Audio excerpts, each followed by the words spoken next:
Hi students, welcome back to this video. Here is an inspirational quote.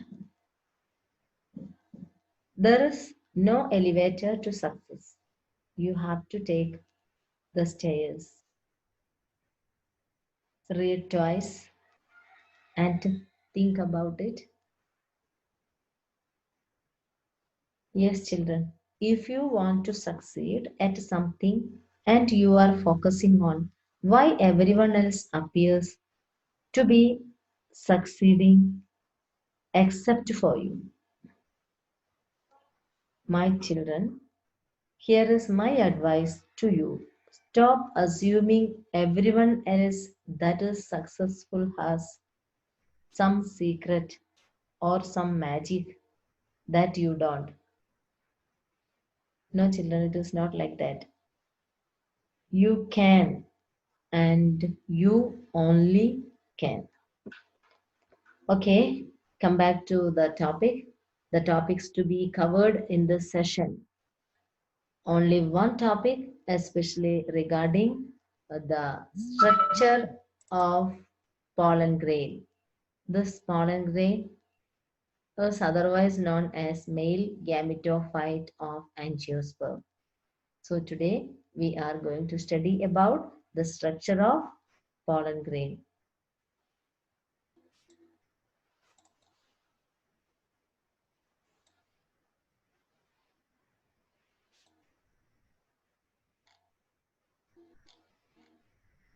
See, up to this we have completed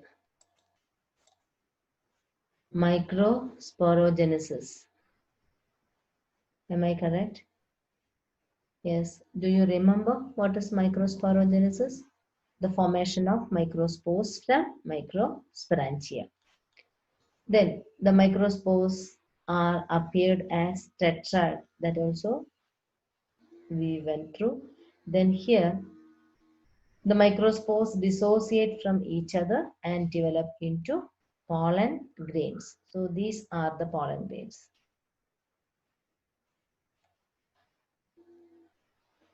Yes, pollen grain is otherwise known as male gametophyte. Why it is known as male gametophyte?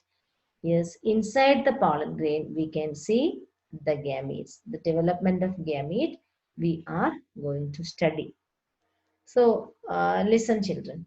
What about the shape of a pollen grain? It is spherical in shape. Then what about its diameter? It is 25 to 50 millimeter in diameter. Then here cytoplasm present. The cytoplasm is surrounded by plasma membrane. Then here two layers are present. One outer layer and one inner layer. The outer layer is known as exine and the inner layer is known as intine. Then we should study the structure of pollen grain in detail. What about this exine? How does this exine made up of? And what about the intine? What is the main component of the intine? Then there are two types of cells. So all these things we have to study. So listen carefully. Exine. This exine is known as the outer layer. This is too hard. It is because of the presence of a substance named sporopollenin. So what is the significance of this sporopollenin? The layer become too harder because of the sporopollenin. So do you know this is one of the highly resistant organic material. Yes, the sporopollenin can withstand high temperature, strong acids, alkali, etc. Then enzymes cannot degrade sporopollenin. So the two important points we should remember, they are it is highly resistant organic material It can withstand high temperature and strong acids and alkali. And the second point is the even enzymes cannot degrade sporopollen. Yes, here the some places you can see some openings, one, two, three, and so on. So these openings are known as germ pores. Here in the special area, means in this germ pore, there is no sporopollen. Sporopollen is absent. Yes, that type of place is a must in the case of pollen grain because during the pollen tube germination, the tube should come outside. So that is happening through this germ pore. This particular place bursts out and the pollen tube comes out through the germ pore. That is why this is actually an adaptation for that particular process.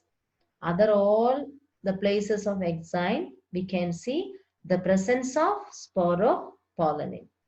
Okay, children, have you got the idea about the sporopollen? I think so. Then pollen grains are preserved as fossils due to the presence of sporopollen because this is one of the resistant organic material.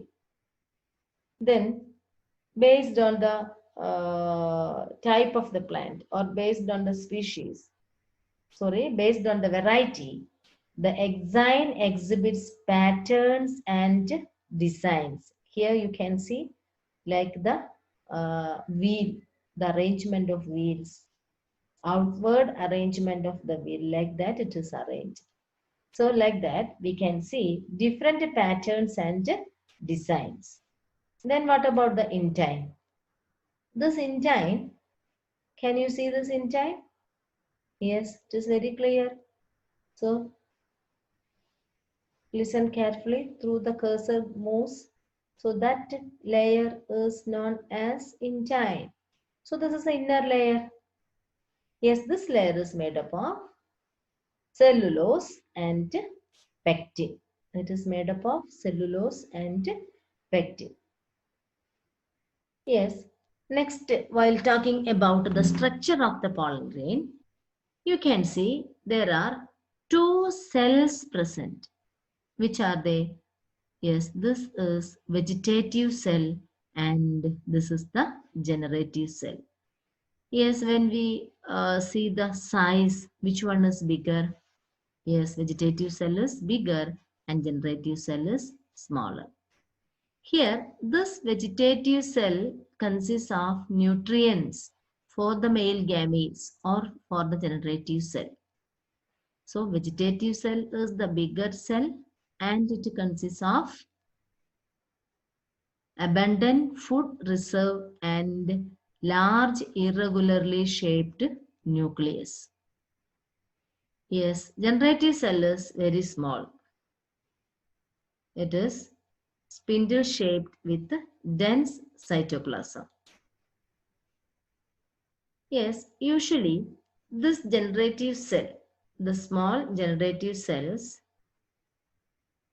divides and to produce two male gametes. So inside the pollen grain, we can see two male gametes. These two male gametes are produced from the generative cell. Do you know what type of cell division takes place during the formation of gametes, especially here? That is mitosis. Because when the pollen grain or the pollen grains are produced through meiosis, so that chromosome number in the pollen grain is reduced, means half. Then these generative cells undergoes mitosis and produce two gametes. So in the both of these two gametes, the chromosome number is equal. Okay, students. Then during most of the plants, actually 60% of angiosperms shed their pollen grains at two-celled stage itself. in this condition. But in the rest of the angiosperms, the three-celled conditions, they shed their pollen grains. That means generative cell divides mitotically to give two male gametes. Thus, pollen grains are shed at three-celled stage. So, when we show that division, you can see like this, three-celled stage, and here also a nucleus, same number of chromosome. So, number of cells we can write here. This is 1 and this is number 2, and here it is number 3. So, three-celled stage. One cell, second cell, and third cell. I think it is very clear to you, my dear children.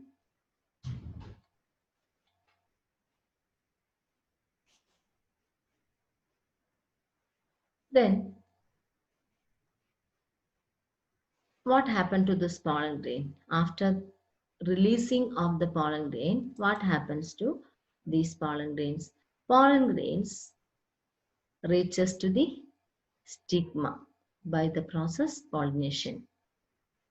Yes, before they lost the viability, they should reach here. So what do you mean by the word viability? Viability is the period in which they are alive. That is known as viability. Then only fertilization takes place. Yes, when we say about the viability period of pollen grains is variable. It depends on temperature and humidity. In the case of rice, wheat, etc., or some of the cereals, its viability is only 30 seconds, or sorry, so 30 minutes. Then some plants coming under the family Leguminosae, Rosaceae, and Solanaceae have viability for month. Means they can withstand for month. Then, do you know these pollen grains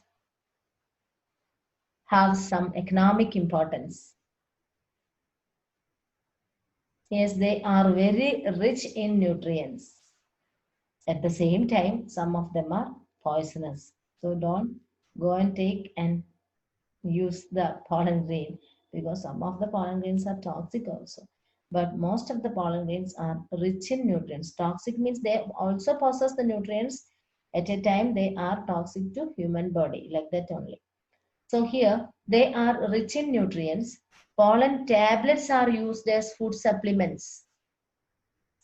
Pollen tablets and pollen syrups like bee pollen, etc., increase the performance of athletes and race horses.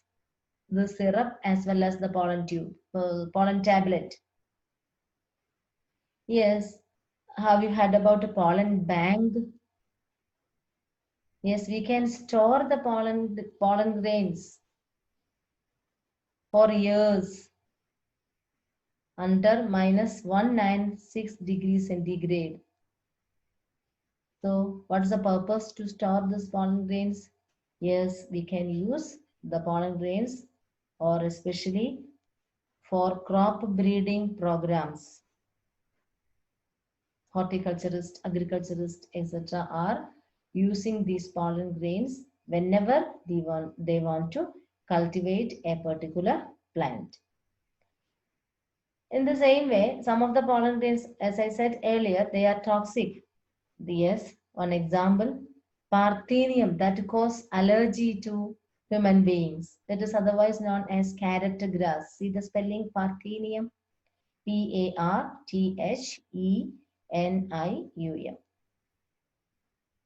Yes, it leads to chronic respiratory disorders, asthma, bronchitis, etc.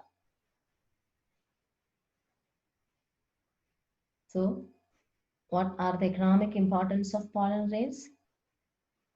Yes, they are rich in nutrients. We can use as food supplements, and pollen tablets, pollen syrups, etc. are available.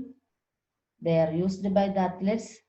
Then about the pollen bank, yes, we can store the pollen grains and for years under minus 196 degrees centigrade. Yes, and it is utilized by the utilized for crop breeding programs. And some of the plants, some of the pollen grains of some plants causes allergy to human beings. Example based on NCERT book, one example is given, that is Parthenium. Then one more example is there, acacia, pollen grain of acacia also causes allergy. Okay, children, I think you all understood about the structure of the pollen grain and economic importance of the pollen grain. Thank you for watching this video. Thank you very much.